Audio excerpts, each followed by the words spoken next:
Panorama Laboral MX presenta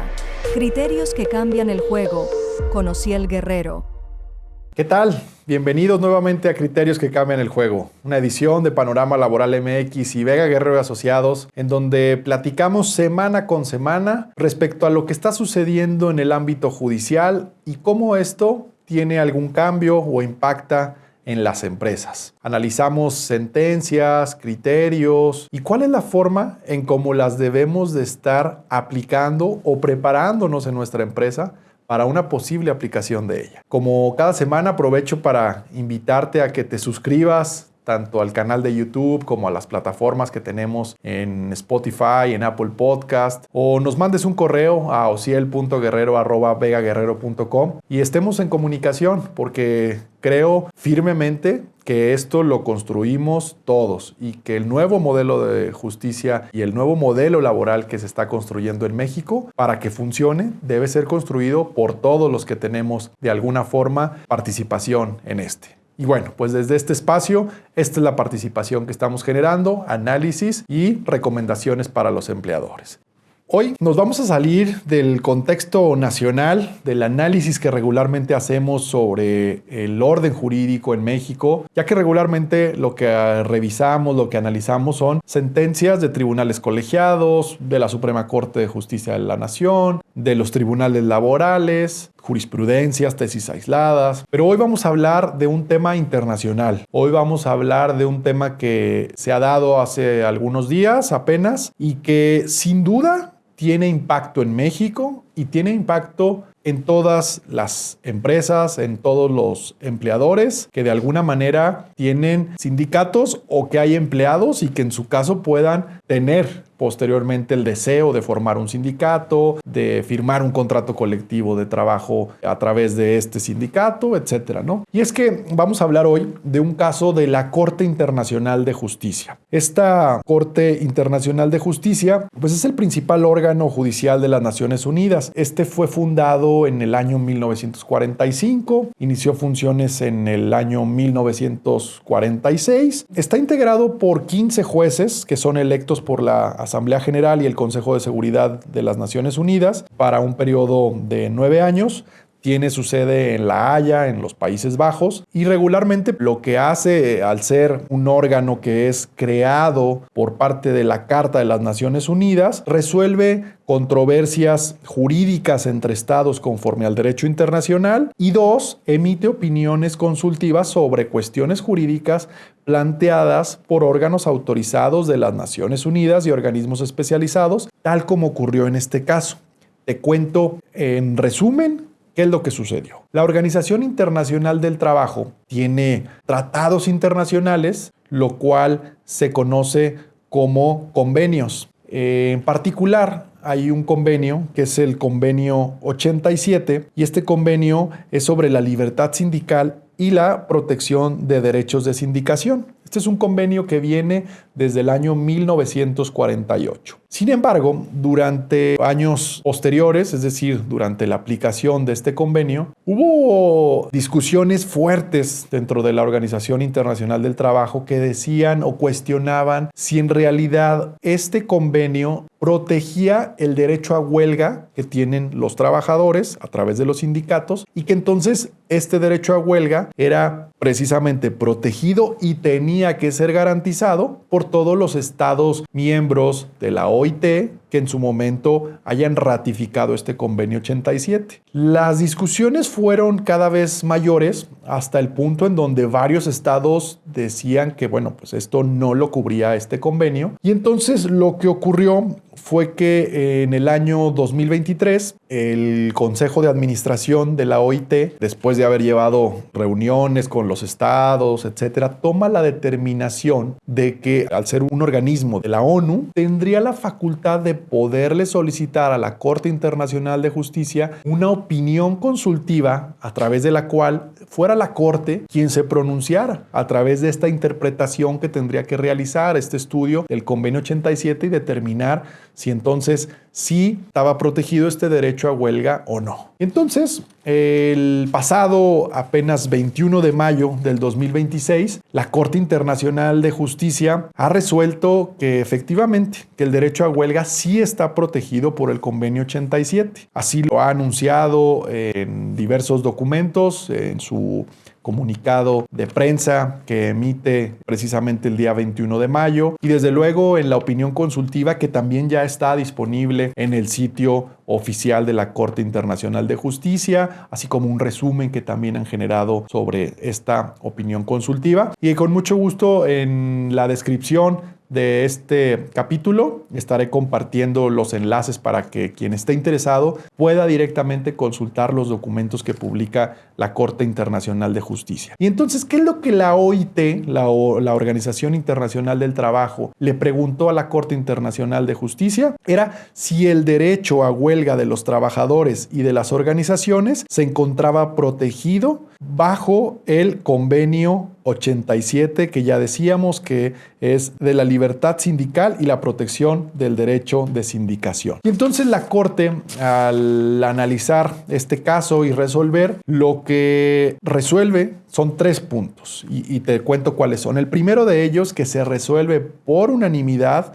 es que encuentran que la Corte tiene jurisdicción para dar esta opinión consultiva que le ha solicitado la Organización Internacional del Trabajo. Es decir, de entrada la jurisdicción. ¿Era competente o no la Corte Internacional de Justicia para conocer de un caso como este? La Corte resuelve por unanimidad con 14 votos a favor, que fueron los 14 jueces que estuvieron presentes en esta sesión, que sí lo es. Segundo, decide entonces sí tenía facultades y decide cumplir con la solicitud de la opinión consultiva. Esta igualmente se resuelve por unanimidad. Y en el tercer punto, y en el que hoy vamos a platicar y vamos a profundizar respecto a lo que señaló la Corte, por 10 votos a favor con 4 en contra, se establece que en la opinión consultiva el derecho a huelga que tienen los trabajadores y las organizaciones efectivamente sí está protegido bajo el Convenio 87 de la OIT, que viene del año 1948. Entonces, esto es relevante, insisto, porque te platico cómo funciona esto. Cuando un país, es decir, un estado, como en este caso el Estado mexicano, ratifica uno de los convenios de la OIT, como lo son cualquier otro tratado internacional en los cuales el Estado mexicano forma parte y cumple con todo el proceso constitucional que tenemos, que es la ratificación del Senado de la República, la publicidad que da el Poder Ejecutivo. Entonces, en el caso, por ejemplo, de México, este tratado internacional, en este caso, estos convenios de la OIT, forman parte del orden jurídico mexicano y entonces están en igualdad de condiciones de cualquier otra legislación y entonces incluso pueden ser aplicados por autoridades de primera instancia. ¿Qué quiere decir esto? Que un juez laboral, un tribunal laboral local puede resolver un caso haciendo alusión a un tratado internacional o en este caso a un convenio de la Organización Internacional del Trabajo. Y bajo el paradigma constitucional en el que vivimos en México, el bloque constitucional que tenemos, están a la misma altura que la propia Constitución. Ya no funciona como hace muchos años funcionaba esta pirámide de Kelsen en donde teníamos a la Constitución por encima y luego venían los tratados internacionales o la legislación local y luego viceversa, etc. Hoy en día el bloque constitucional lo que nos dice es que tiene que hacerse un análisis general, casuístico, en donde se privilegien los derechos humanos y que se garantice la aplicación de las normas, tanto locales como internacionales, en protección de los derechos fundamentales, de los derechos humanos. Así que es de gran relevancia esta resolución de la Corte Internacional de Justicia, porque lo que para México tiene efectos, es decir, el derecho a huelga sí está protegido y entonces tu autoridad mexicana, entiéndase Centro Federal de Conciliación y Registro Laboral,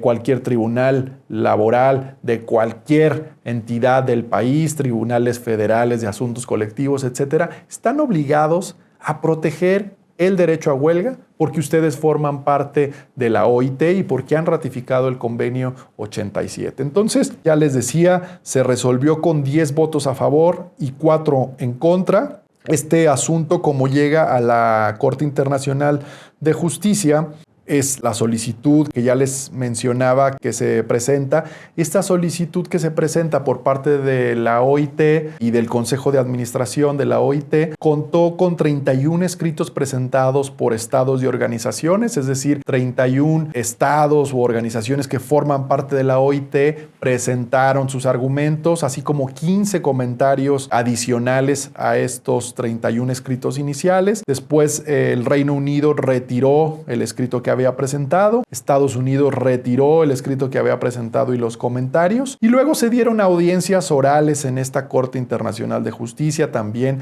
del día 6 al 8 de octubre de 2025, en donde participaron 18 estados y 5 organizaciones en audiencia. Cabe mencionar, y ha circulado en diversos medios en días pasados, que el Estado mexicano participó a través de la Secretaría de Relaciones Exteriores, y uno de los funcionarios de esta secretaría fue quien, en representación del Estado mexicano, emitió la postura de México. Y cabe mencionar que la postura de México fue en el sentido de decir que sí, este convenio de la OIT sí debería de considerarse que estaba protegiendo el derecho a huelga. Es decir, lo que el Estado mexicano, la postura que asumió el Estado mexicano, es en el mismo sentido de cómo finalmente se resolvió en la Corte Internacional de Justicia, con 10 votos a favor y 4 en contra. Algunos de los razonamientos centrales que tuvo la Corte fue que el Convenio 87 protege el derecho de los trabajadores y sindicatos a organizar sus actividades, que la huelga es una de las actividades esenciales de los sindicatos y que por ello el hecho de que la huelga no aparezca mencionada expresamente no significa que esté excluida. Literalmente, la Corte lo que estableció es que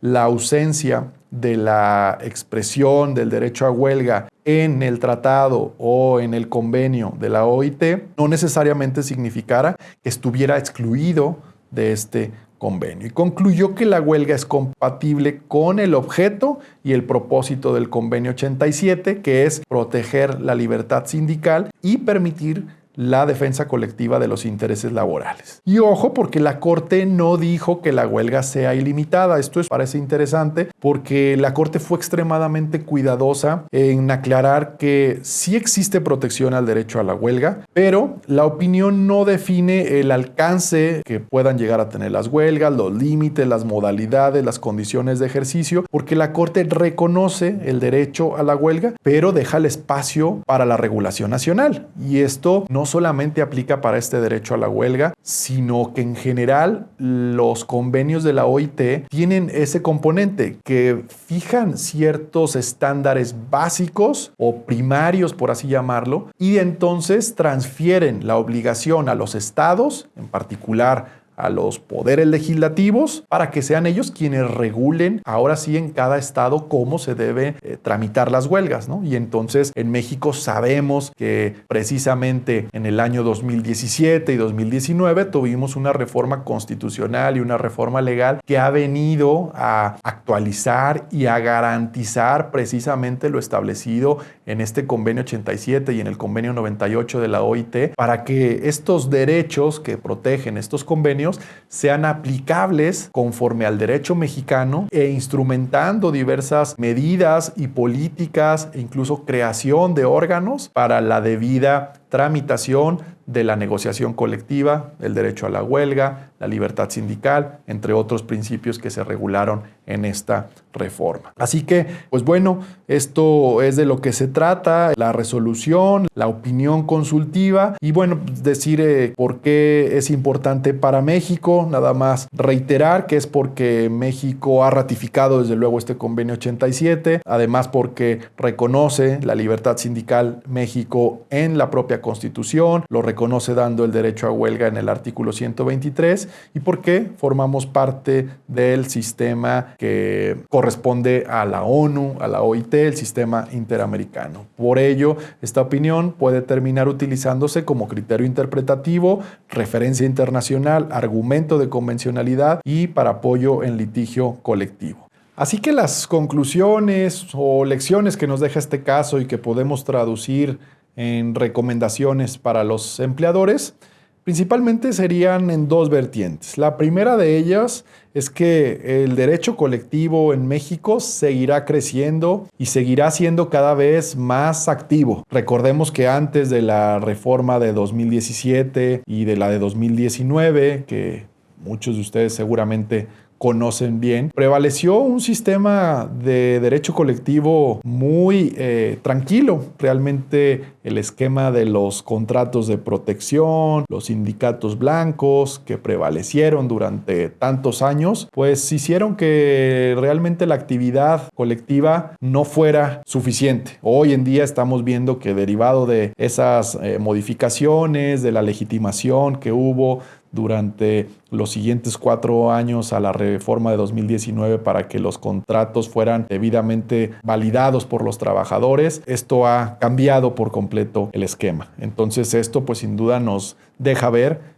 que seguirá creciendo y que entonces la lección que como empleadores debemos de tener es mantener comunicación con nuestros trabajadores, mantener siempre espacios que nos permitan conocer cuáles son las voces, qué es lo que están pidiendo los trabajadores y desde luego que cuando haya organizaciones sindicales de por medio, igualmente abrir las puertas, escuchar, entonces garantizar también como empleadores estos derechos de los empleados y de los sindicatos a la negociación colectiva. Y dos, bueno, pues que la parte del derecho internacional seguirá gozando de especial relevancia, que los criterios de la OIT, desde luego en México también cada vez tendrán mayores implicaciones. El derecho mexicano, los asuntos que se resuelvan en México, cada vez tendrán más estos componentes de resoluciones internacionales, de convenios y opiniones consultivas, etcétera. Y ante ello, pues la importancia de contar con áreas o con asesores